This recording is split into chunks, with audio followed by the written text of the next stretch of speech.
దేవుడు సమస్తానికి సృష్టికర్త కదా, మరి సాతానుని ఎందుకు అనుమతించినట్టు? అక్కడే లాక్ చేసేస్తే ఇంకేం లేదు కదా, హ్యాపీ కదా అనొచ్చు. దైవ నిర్ణయాలు ఎలా ఉంటాయో మానవుడికి అంత ఈజీగా అర్థం కావు.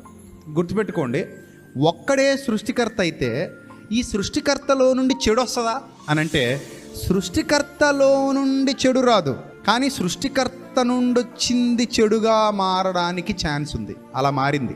ఇది మీకు అర్థం కావాలంటే ఒక బెస్ట్ ఎగ్జాంపుల్ చెప్తాను. మీ శరీరం మంచిదా చెడ్డదా? మంచిది. మీరు తినే ఆహారం మంచిదా చెడ్డదా?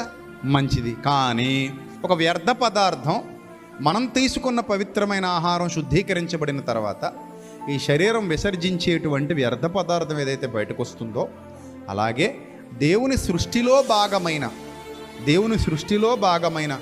దుష్టుడు కూడా దేవుని నుండి వేరై దుష్టుడిగా మారాడు. ఆ దుష్టుని వలన